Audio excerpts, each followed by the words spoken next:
Salve meus bons, minhas boas, beleza? Curtindo aqui pra mais um react com um 2 em 1, creio eu, né? Lógico que é. O de One Piece, do review do capítulo mais recente de One Piece, o 1083, né? Agora o primeiro que eu vou trazer é do Evandrão e depois eu trago do Chapéus de Palha, beleza? E não sei, se vocês quiserem mais, né, 2 em 1 assim, de One Piece, do review, ou um especial com 3, deixem nos comentários e talvez eu traga mais tarde. Então vamos lá pro vídeo, né, ver a análise que eu li e reli, né, li 2 vezes, então 3 na verdade.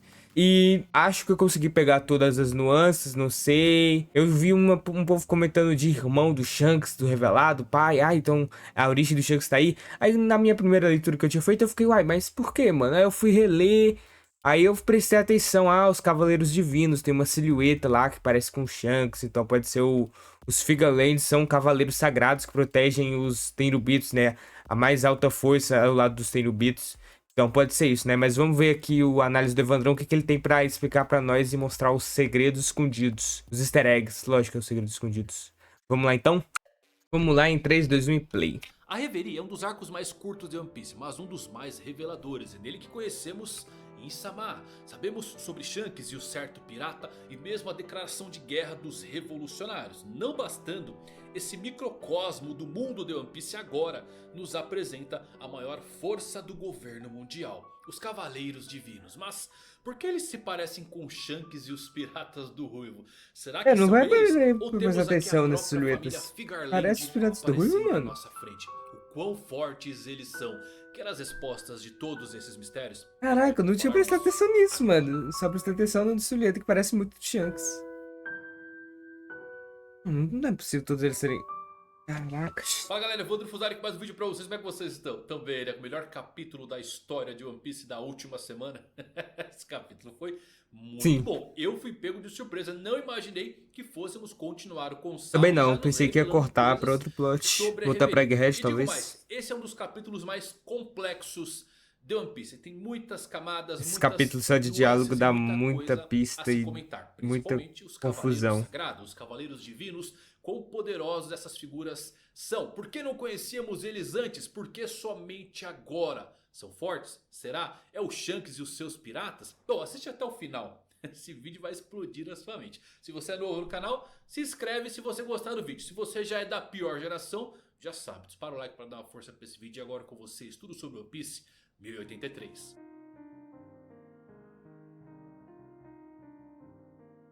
Então vamos lá, meus amigos, nossa história de capa é um pedido feito por fã, então ela não acrescenta em nada na história, nem vou comentar sobre ela. Já o capítulo inesperadamente continua com Sabo, Monkey D. Dragon e Empório Ivankov conversando. Sabo vai falar sobre tudo o que aconteceu no arco da Reverie. E ele começa dizendo que inicialmente cumpriu seus 3 objetivos: destruir os símbolos dos nobres mundiais, resgatar seu amigo Kuma e libertar escravos. Ao fim, eles também conseguiram como bônus destruir as reservas de comida de Mary Isso aí Joyce. foi Com muito da isso, hora ver eles isso. oficialmente declararam Minimizando as forças do guerra ao governo. governo mundial. Enquanto isso, Dragon e seus revolucionários do lado de fora também conseguiram provocar insurreições contra o governo mundial e tiveram sucesso em 8 dessas ilhas que acabaram se rebelando, mesmo com Luluzia sumindo do mapa. Essas ilhas não vão mais pagar o tributo celestial ou mesmo ceder às explorações de suas terras. Mais ainda, os revolucionários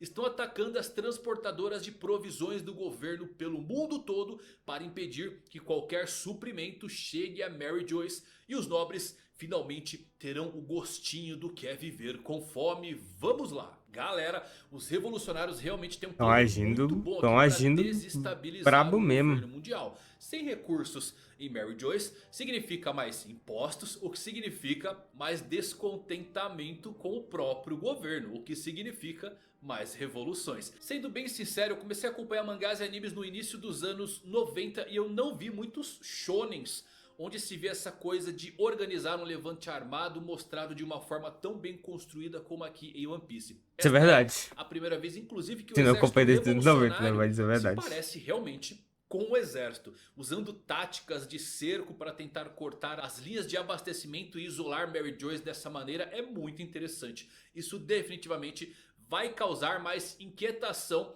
com os dragões celestiais, o que vai acabar por levar a mais revoluções. O governo mundial está em uma posição muito, mas muito ruim. Após 800 anos de domínio global, seu império está começando a desmoronar. E os revolucionários, emboscando suas rotas de abastecimento, basicamente coloca sua capital sob cerco. Some ao fato de que atualmente os fuzileiros navais estão sendo visados porque a Cross Guild Debug está colocando recompensas por suas cabeças e mesmo os vice-almirantes não estão mais seguros. Luffy está Será que o mano tá vivo, mano? Podia a levar mano. o seu maior cientista, que também sabe algo relacionado diretamente ao século perdido. Parte da marinha também está começando tudo convergindo, a mano, pro final. desobedecer Ai, ordens meu e Deus. agir por vontade própria com a Sword. E é por isso que Oda é um gênio como escritor. Ele está dividindo as coisas para unir em uma única peça. Ele criou o Dragon e o exército revolucionário inclusive para fazer a parte política de destruir o governo mundial e substituí-lo por algo melhor. O Luffy pode continuar se aventurando enquanto seu pai lida com toda essa parte política. O Luffy poderia ser um grande líder? Sim, mas ele realmente não se importa ou não quer governar nada e nem ninguém. Ele é mais como um sonhador imaginando um novo mundo, destruindo os governos totalitários e indo embora quando ele termina. Ele sempre deixa o futuro e o destino desses países e ilhas que ele libertou para as pessoas que foram libertadas, que elas decidam por si mesmas o que fazer. Então eu gosto como Oda trabalha muito bem essas questões. Mensagem e então que temos traz isso. uma revelação e tanto. Monkey D. Dragon diz que a verdadeira guerra contra o governo mundial já começou. Mas as verdadeiras batalhas só vão começar quando eles convocarem os cavaleiros divinos e uau. Vemos as silhuetas desses cavaleiros e eles surgem como 9 sombras.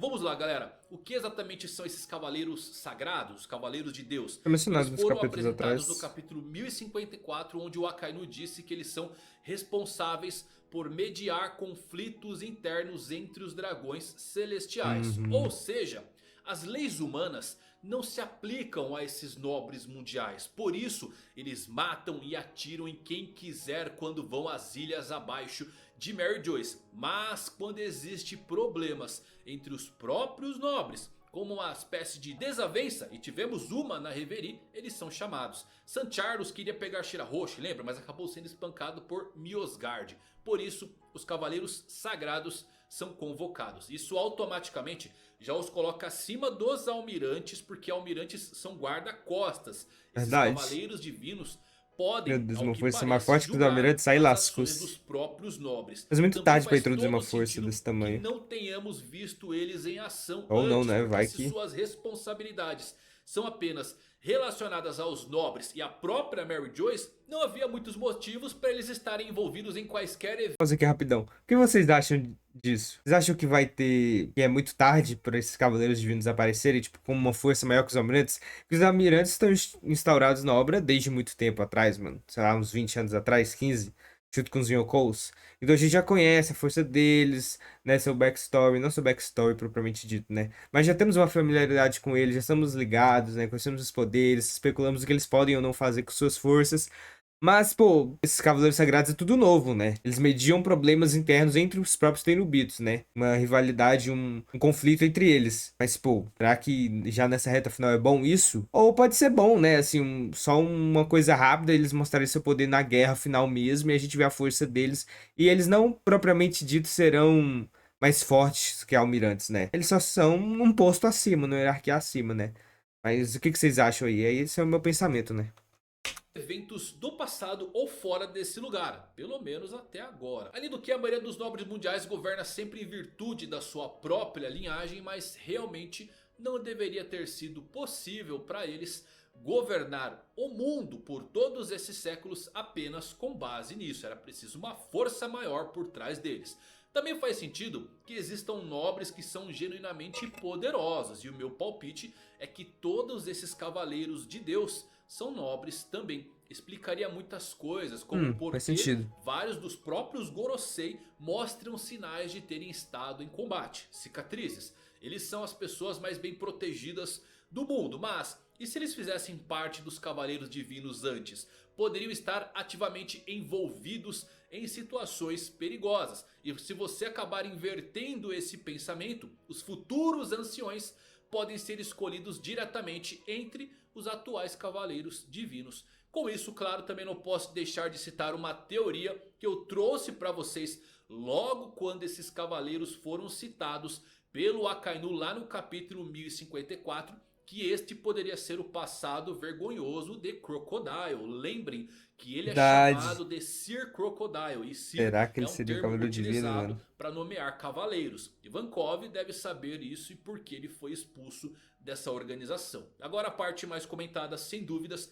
Um dos Cavaleiros Divinos, mais especificamente esse do meio, se parece com a silhueta de Shanks. Tem as mesmas roupas, ao que parece a mesma espada e também a mesma localização da lâmina. Até a disposição dos outros Cavaleiros de Deus lembram bastante os piratas do Ruivo quando chegaram em Marineford. Olha só, existem 8 membros executivos dentro dos Piratas Ruivos e com Shanks seria 9, excluindo o Macaco. Os Piratas Ruivos poderiam ser os Cavaleiros Divinos?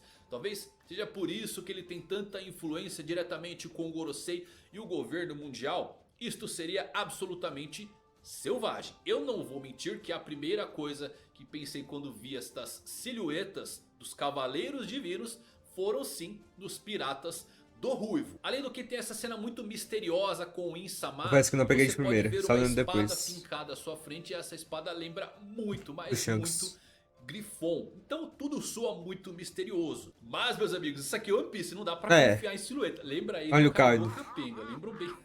Essa aqui, por exemplo, o que vocês acham que era essa silhueta? Esse aqui é o Zoro, então não dá pra tirar muito de sombras, mas confesso que fica aquela sensação, ainda mais quando você pega a teoria que eu já trouxe pra vocês de 2 Shanks existindo no mundo de One Piece. Poderia sim ter algo ligado ao Shanks aqui, quem sabe a família Figarland, que aí sim poderia ser um parente de sangue do Ruivo. E isso vai de encontro com essa teoria dos 2 Shanks existindo, um com cicatriz, outro sem. Pra quem não está familiarizado, a família Figarland surgiu no One Piece Film Red, onde o Gorosei discute sobre Uta fazer parte desta família Figarland. Por quê? Porque ela é filha de Shanks. Eles achavam que ela realmente era uma filha de sangue e com isso deduziram que ela também fazia parte da família Figarland. O que indica que Shanks faz parte dessa organização, desta família, o que quer que seja. E foi daí até que surgiu um pouco dessa coisa de meio que confirmando o Shanks tendo conexões com os nobres mundiais. Se algum desses Cavaleiros Divinos fazer parte da família Figarland, seria muito legal. Outra coisa, você também vê como os Cavaleiros Divinos são um paralelo exato para o exército divino que o Enel controlava lá em Skypiea. Skypiea, galera, é um microcosmo para a saga final de One Piece. É sem dúvidas o arco mais importante de One Piece. Sim, o que eu acharia legal é que pelo menos alguns desses Cavaleiros Divinos fossem personagens que já vimos no passado. Talvez alguns que pensávamos ser normal seja realmente poderoso. E seria bem interessante eles voltando à trama. Outra coisa, eles certamente são muito poderosos. Tão fortes quanto os Yonkous e os Almirantes. Os Cavaleiros vão ser um problema. Eles têm que ser fortes, né? Sempre que obtemos esses painéis de silhuetas definidas, sempre acaba levando a algo maluco acontecendo na trama. E isto é aterrorizante o suficiente para deixar Dragon preocupado. Bom, por fim, Sabo, o Imperador das Chamas, decide contar o que aconteceu na Reverie e o que levou ele a aparecer do lado do corpo do Rei Cobra. O que é interessante pensar é que, galera, a Reverie ela estava acontecendo há mais ou menos na época do fim do arco de Holy Cake, logo no comecinho do ano. O Luffy invadiu o território de uma Yonkou para resgatar um amigo. Ele destruiu seu suprimento de comida, quebrou algo sagrado para Big Mom, o seu quadro de Madre Carmel. As coisas deram errado e alguém acabou morrendo, Pedro. Mas eles escaparam. Posteriormente, o jornal chamou ele de o Quinto Imperador. Sabo invadiu o território dos Dragões Celestiais para resgatar um amigo. Ele destruiu seu suprimento de comida, quebrou algo sagrado para eles. As coisas deram errado paralelo? E alguém acabou morrendo, mas eles escapam. Mesmo. Posteriormente, o jornal o chamou de um Imperador das Chamas. É um ótimo paralelo entre os dois irmãos acontecendo. Mas por fim temos um flashback para descobrir o que aconteceu. Porque com uma foto dessas eu também acreditaria que o Sabo matou o fake Cobra. news. Vemos que Sabo, Karazu, Morler e Lindbergh estão lutando ativamente contra os almirantes Aramaki e Sho. Na luta podemos presenciar Karazu atirando corvos em Fujitora, enquanto Morley consegue esfaquear Aramaki. Finalmente descobrimos qual é a fruta de Karazu. É a Susunomi. A fruta da fuligem foi completamente surpreendido com ela sendo uma logia. E que logia poderosa, hein? Esse poder dele inicialmente era teorizado para ser uma zoa mítica do corvo, ou mesmo uma paramécia especial da pena, como a de Katakuri, mas uau! Fuligem é a melhor logia que vimos no que diz a respeito à criatividade do seu usuário. A logia Karazu pensando numa realmente paramécia adora especial. corvos. A fuligem ela é altamente inflamável, porque é uma das formas mais Um puras elemento natural. do carvão. E pensem Faz como isso é sentido, uma logia. combinação altamente poderosa com o Sabo lutando ao lado dele. Eu achei irada uma fruta da fuligem, especialmente sabendo que os corvos de Karazu e tudo que ele faz com esse fruto é basicamente o domínio da fuligem da sua fruta do diabo. Ele está realmente comprometido com sua estética de corvos. E olha, nunca vimos nenhum usuário de logia controlar seu fruto nesse nível do Karazu. Também achei muito legal vermos os antigos membros da CP9 voltando na história novamente. Porque Todo mundo logo como CP0. ele apresentam novos personagens como esses Cavaleiros Divinos, mas ao mesmo tempo ele não se esquece de sempre relembrar personagens antigos. Uma coisa é fato aqui, galera. Tanto os revolucionários quanto os almirantes estavam com toda certeza se segurando. Enquanto os revolucionários ganhavam tempo para conseguir Sim, libertar até porque o máximo os de almirantes tinham que proteger os possíveis, Terubito estavam os lá e almirantes os também revolucionários se seguravam, porque senão eles que poderiam salvar os matar escravos. acidentalmente alguns dos dragões celestiais com os seus ataques e danos em área. Eu acho legal que o Oda ele se preocupou em explicar de uma forma que faz sentido como dois almirantes não conseguiram parar os 4 comandantes do exército revolucionário. Mas a melhor cena é que eu adoro como Aramaki estava realmente comprometido, lutando e atento para não destruir o lugar ou ferir os nobres. E Fujitora, como sua primeira reação a tudo isso, é chamar uma chuva de meteoros. Aqui vai inventando. Eu adoro o Fujitora. Aqui todo mundo vai de Desde bala. a sua introdução, eu creio que ele é o almirante com maior disposição, maior probabilidade de acabar mudando de lado e quem sabe até ingressar sim, no muito exército provável. revolucionário, porque ele tem absoluto desdém pela forma como o governo mundial trata os civis inocentes. Ele até se cegou porque não queria ver mais nada disso no mundo. Defender os nobres mundiais parece algo que ele gosta menos do que o próprio Garp. Para fechar, vemos também o rei Nefertari Cobra indo ao encontro dos Gorosei. E antes de ir até eles, ele pede para que Pel e Shaka, os guardas do reino de Arabasta, que cuidem de sua filha, a princesa Nefertari Vivi. Eu me pergunto o que o Cobra disse para fazer o Gorosei matá-lo. Mesmo Clover de Ohara, os Gorosei pediram para ele não dizer nada algumas vezes antes de ordenarem que atirassem nele. Arabasta tem uma conexão muito grande com a verdade, porque é o único dos 20 reinos que destruiu o reino antigo que acabou escolhendo não ir morar na terra sagrada de Mary Joyce. Outra coisa que eu sinto é que eu acho que o Cobra já esperava que ele fosse morrer. Ele já está velho, está doente, não tem mais nada a perder. E eu creio que ele foi atrás de respostas para fazer grandes mudanças. Foi um capítulo insano, galera. Eu não esperava ver o resto da conversa de Também Sabo não. tão imediatamente. No próximo capítulo, Também se pá, não continua esse esperava flashback que explicando tudo o que fosse aconteceu. tão longo e intrincado, nem mesmo que cabesse em um único capítulo. O que é bom, teremos mais acontecendo na Reverie. Todo esse tempo sempre esperamos que o que aconteceu na Reverie fosse apenas uma grande revelação, como o personagem X fez Y saindo em jornais ou as pessoas comentando, mas parece que há muito mais por trás disso. Desde a morte de Cobra, a revelação da maior ameaça ao mundo agora. Surgem os Cavaleiros Sagrados. Tom, tom, tom, tom. Tom, tom, tom, tom. Que capítulo legal, hein, galera? O que você acha desses Cavaleiros Divinos? São tão fortes quanto os Almirantes? Pelo menos hierarquicamente, sim. Eles estão muito, mas muito acima dos Almirantes. E eu acho que o Oda colocar eles de forma de silhueta agora comprova que eles devem ser as maiores forças dos mares. Poderia ser os piratas do Ruivo? Torço um pouco o nariz quanto a essa possibilidade. Tem umas dificuldades, convenhamos. Tem umas dificuldades para os piratas do Ruivo serem esses cavaleiros sagrados. Os caras estão no novo mundo agora. Se acontecer alguma coisa não dá tempo deles voltarem. Mas tem uns mistérios por trás do Shanks. Como ele parou o Kaido e se moveu tão rapidamente para Marineford. Essa coisa de existir dois Shanks, um com cicatriz e outro Essa teoria eu sem. não tô ligado Não dá não. pra descartar. Eu acho que tem muito mais da família Figarland aqui conectando Shanks a esses cavaleiros do que qualquer outra coisa. E você, tem alguma teoria sobre isso? Sir Crocodile era um dos cavaleiros sagrados? Deixe suas teorias aqui no comentário. Se gostou desse vídeo, deixa um likezão, compartilha com seus amigos. Até a próxima, valeu por assistir. Fui. Bom, galera, intrigante. Essa coisa de dois Shanks eu não tô ligado. E isso dos Cavaleiros Sagrados, assim, o resto, sem ser a silhueta que, tipo, na minha segunda leitura eu percebi que parece com o Shanks. Não reparei, não acho que seja... Ah, não, é assim. Não tem nenhum aí que parece o Hulk Ho. Esse aqui parece aquele cara grandão do cabelo longo da tripulação do Shanks, é verdade.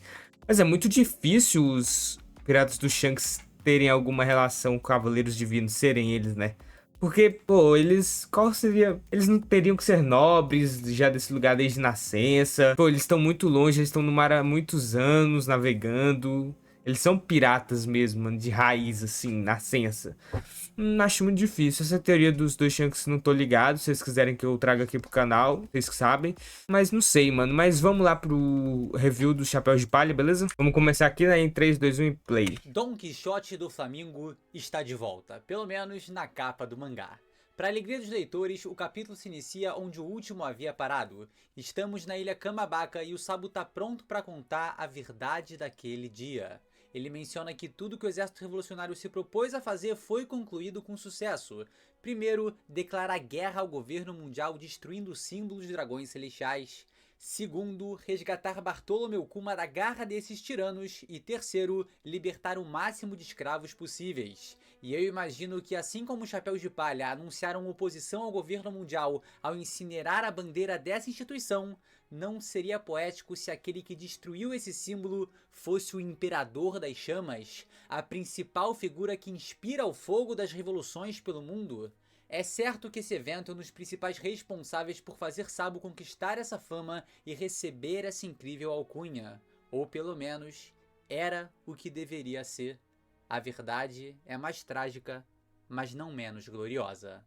Fala galerinha, Chapéus de Palha aqui, eu sou o Lipe e hoje eu vou trazer pra vocês o review do capítulo 1083 de One Piece, que foi uma delícia, uma maravilha. Então se você curte o conteúdo, não esquece de já deixar aquele like, se inscrever no canal se você tá assistindo o vídeo, não é inscrito, é de graça, se inscreva, tá bom? E vamos analisar esse capítulo aí que pode ter menções à família do Shanks, pode ter também um desenvolvimento muito interessante ali acontecendo com o Rob Lute e muito mais. Então, vem comigo e simbora pra esse review. Eu não citou muito o Rob Lute, até esqueci dele, aquele gatinho lá.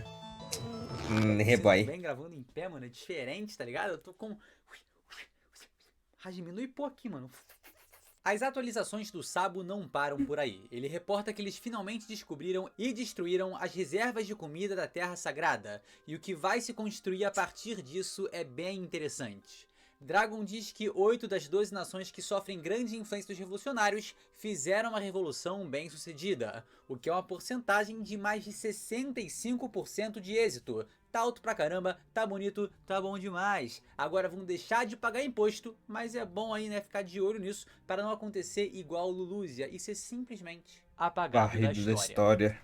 Mas eu tô aqui embaixo, tá? Não se assuste. O Ivankov complementa que o exército revolucionário também tá atacando os cargueiros que levam suprimentos a Marejoa, impedindo que esses recursos cheguem até lá. Uma ideia muito boa, justa e válida no contexto desse universo. Não é irônico que Marejoa não seja uma nação autossuficiente? Os caras vivem ali dentro de uma bolha e pensam verdade, eles são os parasitas, mano. Sugam do povo pra ter tudo que tem. Sua própria existência. Será que Social com esse movimento dos revolucionários, alguns vão começar a notar isso? Começar a dar mais valor pra quem não vive ali? Difícil, né? A maioria dos dragões celestiais tem uma perspectiva muito rasa de mundo. Então chegar a essa reflexão pode não ser muito cabível pra eles. Pra maioria, porque a gente já teve 2 Don Quixote aí que mudaram completamente, né? Eu achei muito maneiro saber que os revolucionários estão com esse planejamento de impedir que suprimentos cheguem até lá, porque a partir daí é guerra. É basicamente um cerco que eles estão fazendo. Pouco a pouco, os dragões celestiais vão ficar sem comida e seu exército vai precisar se mover pra retomar o que já foi deles. E é exatamente isso que acontece. Mas antes, vale notar aí o Ivankov todo empolgado demais com a iminência de fazer os Tenobitos sentirem na pele o que eles fazem com as outras pessoas. E isso me despertou uma pergunta. Qual o motivo do Ivankov pra comprar essa luta? Qual o sofrimento em seu passado que justifica a formação do exército revolucionário junto de Dragon e Kuma? É claro que a gente foca muito no Dragon por ser líder e pai do Luffy e no Kuma por estar em destaque no arco de Egghead. Mas o que levou o Ivankov a traçar esse propósito e fundar o exército revolucionário há 22 anos? Mais um passado aí bem interessante que a gente espera que o Oda Verdade, ele é um apresente pra cofundador gente. também, né, Ivankov? Enfim, com a pressão se tornando mais intensa e o perigo da falta de comida assombrando Marejoa, os Cavaleiros de Deuses são acionados. E a própria expressão de Monkey D. Dragon revela que eles são perigosos e o movimento dessas pessoas é o que vai iniciar a verdadeira batalha entre os revolucionários e o governo mundial. E como não poderia ser diferente, as várias silhuetas aí abrem um espaço gigantesco para especulação. Fã de One Piece é assim mesmo. Apareceu silhueta, a gente já começa a especular. Seria o York o antigo capitão do Brook? Cara, eu acho que é uma boa. O Chico dourado, hein? Enel, é o Enel. Olha, tem um recorte ali, eu acho que são os pais do Frank. É óbvio que é o clone do Kaido. Eu diria Scopper Gaban. E por aí vai. E é óbvio que a gente vai fazer uma análise em cima das sombras mostradas pra gente, porque assim, há indícios interessantes de que um deles possa ser, se não o irmão de Shanks, o pai desse incrível personagem. Ou quem sabe até, o próprio Yonkou. O primeiro ponto que chama atenção logo de cara é a semelhança dessa silhueta com o Ruivo. Um formato que remete ao Shanks com uma capa longa, cabelo similar e uma espada muito parecida com a Griffon. Tem gente aí dizendo que vai ser o Higuma, Deus é o me livre, bandido mas quem me dera. Mas o principal ponto aqui é que nós já sabemos da existência da família Figarland, que da forma como foi mencionada pelos Gorosei, nos dá a entender que se trata de uma família de dragões celestiais, e ainda mais surpreendente e chocante, que ela é a família original de Shanks. Uma possibilidade extremamente pertinente, levando em consideração que ele foi achado por Roger em God Valley e a região estava repleta de Tenobitos. Se de fato o Ruivo for herdeiro de dragões celestiais, muitas coisas poderiam ser explicadas, como por exemplo, a exceção que os Gorosei abrem para ele ao aceitar uma reunião momentos antes do início do Reverie. Será que eles conversariam com qualquer pirata? Ou só permitem o Shanks por ele ser que ele é um Yonkou, família? mas outros Detalhe também que eram em Yonkou e não nenhum tinham essa momento proximidade. desses painéis aí, a gente vê os Gorosei chamando esse cara aí de Ruivo, de Shanks ou qualquer outra coisa do gênero. Apenas falam que ele é alguém importante e por isso abriram um tempo ali, né, pra ter uma conversa com ele. Só que o Oda faz questão de, em todos os painéis que aparece o suposto Shanks aqui, esconder a cicatriz dele. Ah, por isso a teoria dos dois Será Shanks. que poderia ser um irmão gêmeo do personagem, algo Nah. assim? Existem algumas outras evidências ao longo da Será, obra mano? que Irmão apontam pra gêmeo. alguma ideia nesse sentido. Putz. Mas os próprios Gorosei também comentam, né, que ele fez um longo percurso pra estar aí e tudo mais. E se fosse um irmão do Shanks, que fosse parte dos Cavaleiros de Deus, ele teria essa recepção ou seria tipo, ok, beleza? E, enfim. O meu palpite é que é o Shanks mesmo aí, mas que ainda pode ser trabalhado a família Figarland relacionada aos Cavaleiros de Deus. Será que o pai do Yonkou é uma figura proeminente no governo mundial, talvez até o líder dos Cavaleiros de Deus? Se Oda quiser trabalhar mais a família de dragões celestiais Figarland, faz sentido que ele utilize os Cavaleiros de Deus como uma oportunidade. Eu acredito que esse renomado grupo de guerreiros possa ser de fato composto por apenas dragões celestiais. Quando nos foram apresentados, pareciam que todos seriam lixos humanos, né? Depois, a gente... Pausa aqui rapidão. Vocês acham mesmo que o Shanks seria um irmão gêmeo? Que essa pessoa que falou que os Gorosei seria um irmão do Shanks? Mano, eu não sei dessa teoria. Tem que ver um vídeo sobre, né? Eu vi que o Evandro lançou. Mas, pô, muito estranho isso, não? Pode ter evidências, né? Porque, como eu disse anteriormente, já em um vídeo passado, tudo é possível até Oda dizer o contrário. O Shanks tem um irmão gêmeo? Tem. O pai dele é um cavaleiro divino? Isso aí já não é loucura, né? Pode ser um parente. Mas ele tem um irmão? Pode ser. É tudo canônico. Até que o Oda prova o contrário. Então não me venha com muitos absurdos, né? Por exemplo, o Luffy vai comer a fruta do Barba Negra e vai ter 2 Akuma no Mi no final. Não me vem com essas ideias. Não me vem com essas ideias, mas tudo é possível. Vamos voltar. A gente é introduzido a Don Quixote Rumin e temos Desculpa. a redenção de Don Quixote e Milsgard, que fogem completamente desse padrão de ser um bostão. Então será que não existe um grupo de Tenryubitos que desde jovem são preparados ou têm interesse em batalhas, que buscam se tornar cavaleiros de Deus e por isso almejam ser tão poderosos? Quem sabe alcançar esse patamar seja uma grande honra para algumas famílias, e talvez a gente já tenha visto os membros primordiais de cada uma delas. Mas calma, segura aí que a gente já vai chegar lá. Também devo dizer que achei uma sacada muito legal trazer esse grupo de personagens agora, na reta final de One Piece. Porque as forças do governo mundial pareciam muito fracas se comparadas aos piratas. Mas agora, com o próprio Dragon preocupado com esses cavaleiros, parece que as forças podem se equilibrar. E mais importante, é que a aparição dos Cavaleiros de Deus faz muito sentido. É totalmente plausível e até necessária a existência de um grupo militar exclusivo e muito poderoso que protege Marejoa e faz a proteção exclusiva dos Tenryubitos. Basicamente, guerreiros para proteger deuses santos, que não aleatoriamente são chamados de Sente alguma coisa, né? Trazendo aí uma clara temática religiosa pros personagens. Imagina só, pô, Tenryubitos brabões na porrada. Eu acho que seria uma decisão bacana, tá? Mostrando que até dentro da bolha deles existe outro caminho, né? Se não ser só um Zé Ruela escravocrata e, pô, bostão na vida. Tipo, San Carlos. Eu vou dar uma ideia boa pro futuro do San Carlos, então fica aí, calma. E assim que tivermos os Cavaleiros de Deus mencionados Templários, nesse capítulo, boa. Diretamente a Ordem dos Cavaleiros Templários, que foi uma ordem militar de cavaleiros com o propósito de proteger cristãos. E eu imagino que essa seja a principal referência do Oda para a criação desses personagens. E isso me deu uma ideia que eu achei bem legal. Assim como todos os Templários, os Cavaleiros de Deus vão usar mantos brancos, possivelmente com uma cruz. Mas não uma cruz vermelha como original, e sim uma cruz azul. Uma cruz azul com círculos na extremidade e outro símbolo do governo mundial. Uma cruz que nós conhecemos muito bem. E outra oportunidade bem interessante para esses 9 cavaleiros é a seguinte. No capítulo 906 temos 10 estátuas no decorrer da escadaria para Marejoa. Seriam os 10 cavaleiros originais, os fundadores desse grupo, como mencionei, os cavaleiros primordiais de cada família. E por que será que tá faltando um? Seria a ausência do membro da família Figarland? Seria o 10º que não faz parte desse grupo?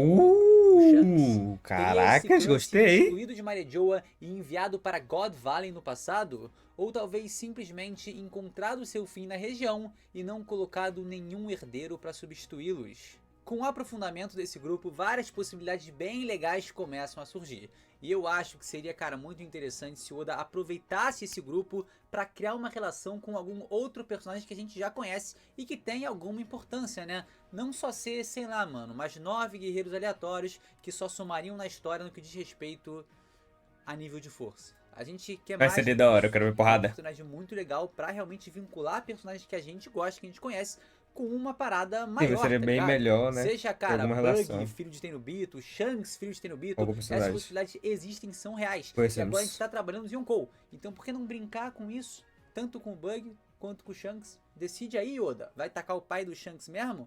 Tá na thumb, pô. Só copiar, Oda. Manda o zap. E só um adendo importante sobre essa silhueta aí de fato ser o Shanks e pra quem tá achando que isso é possível. No Evercard do personagem temos a seguinte passagem. Nesses mares, nenhum outro pirata encarna a liberdade como ele. Se ser o rei dos piratas é ser definido como o homem mais livre dos mares, Shanks é a pessoa mais próxima dessa posição. É realmente plausível pensar que o homem mais livre desse mundo trabalharia sob ordens do governo mundial, agiria como um cavaleiro de Deus ou um cavaleiro sagrado para proteger a ordem dos Tenryubito? Pra mim, isso não combina em nada com o Ruivo e muito menos com esse conceito tão poderoso que engloba o personagem. Shanks é livre e, na minha percepção, jamais se subordinaria aos dragões celestiais. E agora muito importante, tá? O último ponto que a gente tem que ter em mente em relação às silhuetas em One Piece é: pode ser absolutamente qualquer coisa e o Oda não tá nem aí, meu irmão. Quem lembra do Kaido Capenga? Quem lembra do Aramaki com cabelo grandão? E os uma fonte muito confiável locais na mente de Yosaku? Pois é, dá pra confiar? Não dá pra confiar. Tem gente falando que tem um louco aí com 2 chifres e que pode ser o clone do Kaido, que o outro tem um chapéu de cowboy e que pode ser o York, que o doidão ali parece o Megamente. Enfim, silhuetas de Eiichiro Oda, senhores. Só que essa mera informação já gera outro questionamento interessante. Como o Dragon sabia da existência dessa informação? Como ele sabia da existência desse grupo? O único a mencionar sobre eles é o Sakazuki no capítulo 1054, numa passagem rasa que dava mais a entender aí que se tratavam desses feiosos, que pelo que o Sabo se disfarçou e tal, mas meu Deus do céu. Enfim, parece que não é algo que todo mundo saberia. Posso estar especulando demais aqui, mas será que o Vovô Garp já passou algumas infos boas pro Papai Dragon? Será que o Papai Dragon, antes de formar o Exército da Paz, fazia parte da Marinha? Dá pra fazer muita especulação em cima dos Cavaleiros de Deus, e eu só espero que o Oda não faça uma parada tipo os Numbers do Kaido, que lançou as silhuetas brabas e no fim das contas, verdade, mano, que lá foram foi uns triste. arruelas do caramba, tipo os Yakuza, né, de Wano, que talvez você nem se lembre, lembra? Pois é. Eu lembro, o chefe Yakuza, O Luffy salvou eles e... Aí no fim das contas eles somaram alguns numerozinhos lá, tá? Ao invés de ser 3.000 era 3.300, parabéns. Fizeram... Dando sequência, entendemos através da conversa dos três que a alcunha de Sabo veio através do assassinato de Rei Cobra.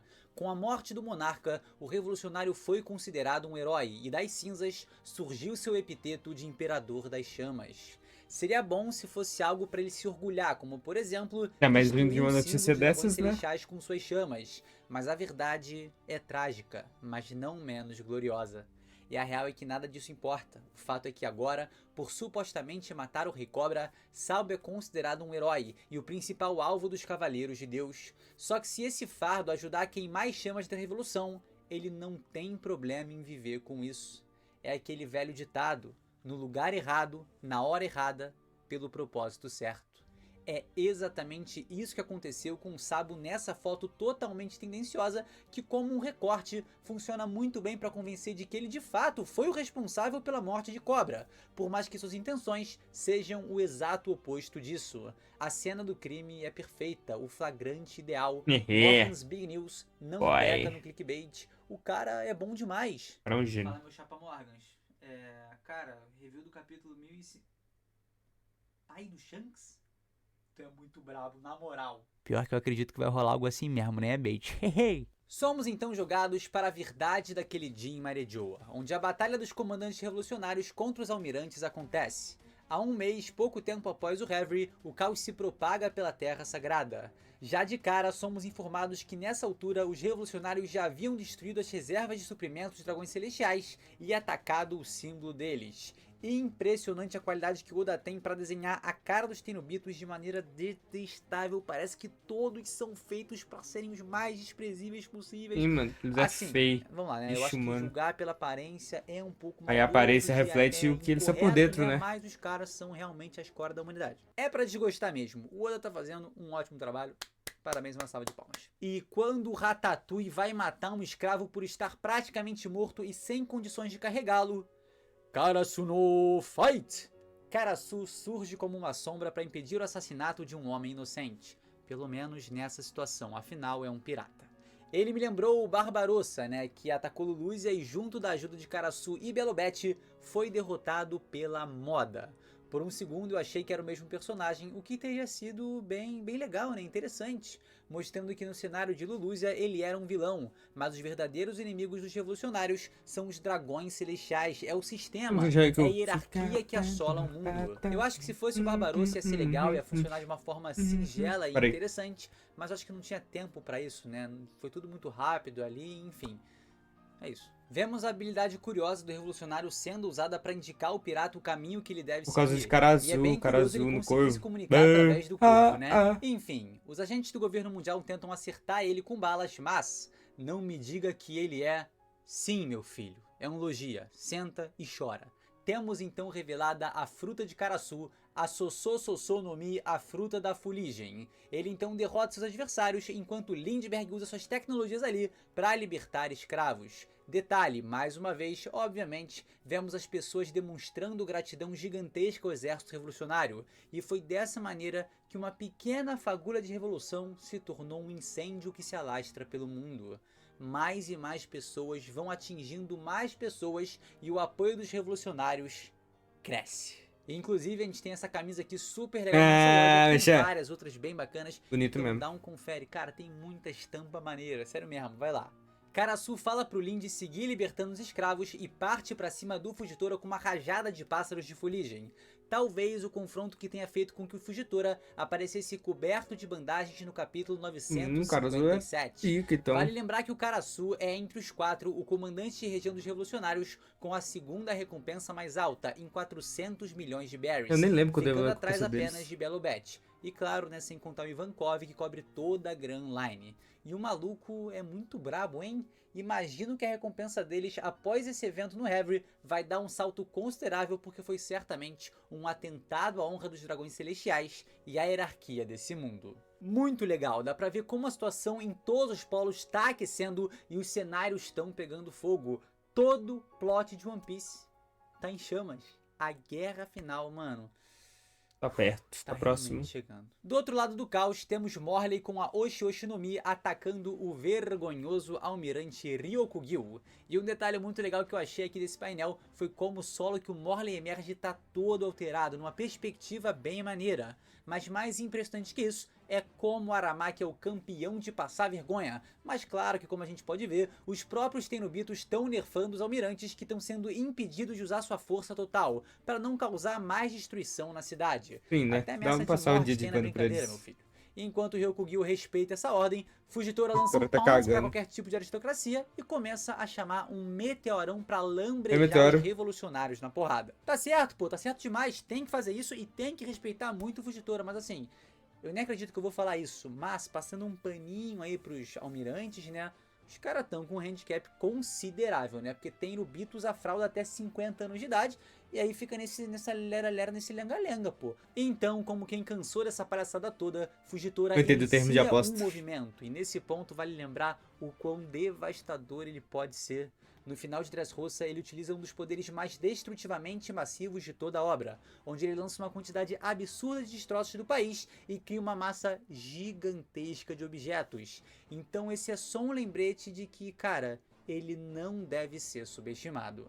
E agora o meu vislumbre pro futuro de San Carlos. Tomara que tenha caído um meteoro na cabeça dele. Toma, San Carlos, em sua homenagem. Ih, mano, esse aqui é o túmulo do Kid, pô. E que surpresa agradável, que isso, cara? todos pra os quê? antigos membros da CP9 estão reunidos novamente e agora aparentemente promovidos a membros da CP0. Eu digo isso porque a história de capa deles é muito legal e dá uma verdadeira humanizada em cada um desses personagens, mostrando que mesmo com uma criação tão conturbada, eles têm um verdadeiro carinho um pelo outro. Até por isso Rob Lute se mostra muito diferente de sua aparição pré-time skip. Agora ele tá mais vivo, mais emotivo, é um personagem muito melhor. E que vai ter uma questão muito intrigante ainda nesse capítulo e que pode ter contribuído e muito pro desenvolvimento desse personagem. Enfim, muito legal ver o Chapapá, o Kumadori, a Kozuki Oden, como sempre, a Califa, o Blueno e o mestre do Tekai, Jabura, que já havia sido superado em Doriki pelo Kaku e agora deve estar com ainda mais inveja porque o cara já despertou sua fruta em pouquíssimo tempo. É muito louco pensar isso, né? Tipo, o Kaku tem a fruta da girafa há 2 anos e já despertou ela. Ele é um insano, pô. Ele é um insano. Jabura tá de passando fome. Foda-se. 2 vezes. Dando sequência, eu simplesmente acharia sensacional se toda vez que o Sabo aparecesse se movimentando em alta velocidade, as chamas ficassem como nesse quadro dele correndo. É uma estética agradável e também dá uma ideia de agilidade. Eu curti muito.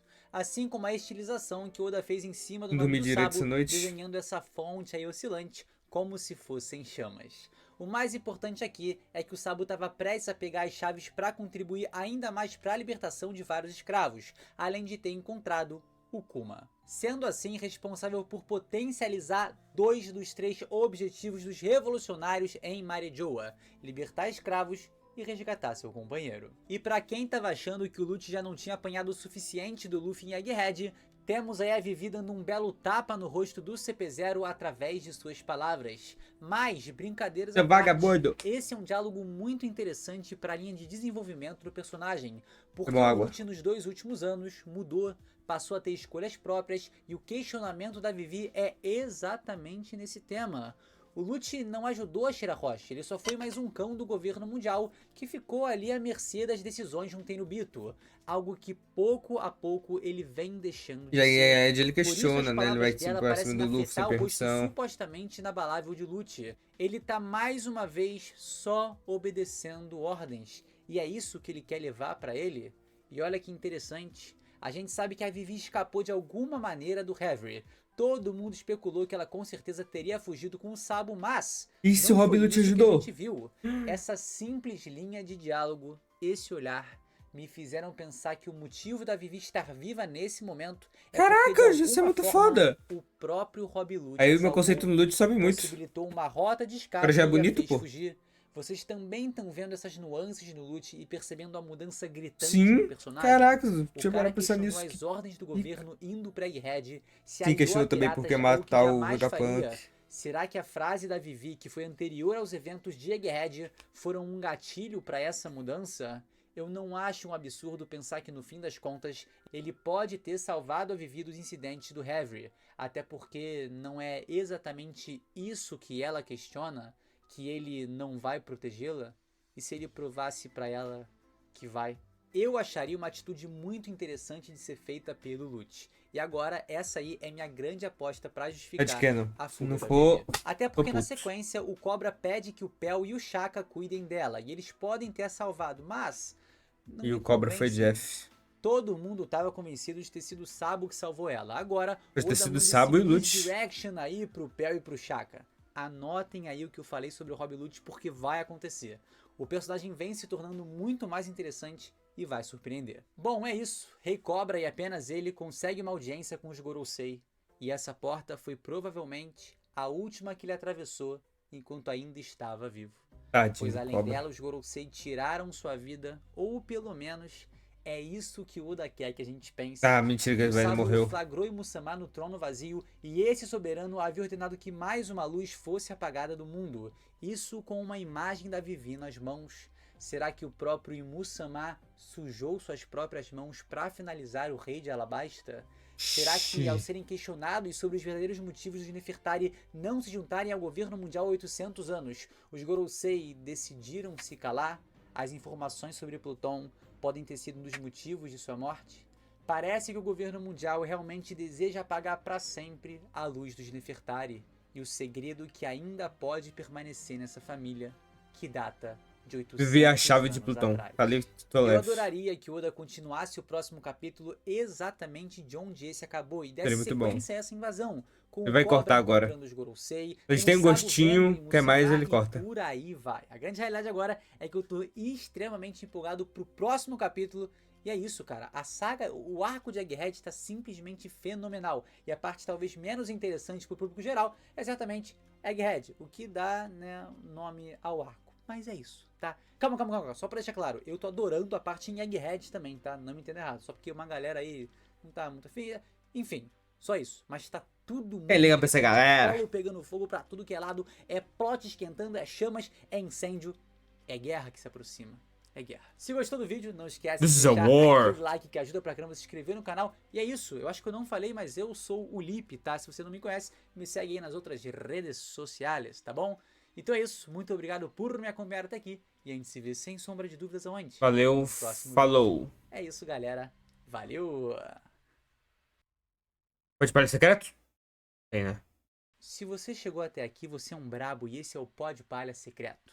Hoje eu queria falar que está sendo realmente um prazer enorme gravar em pé. É engraçado como a gente consegue descobrir e reaprender prazeres antigos vivendo situações complicadas.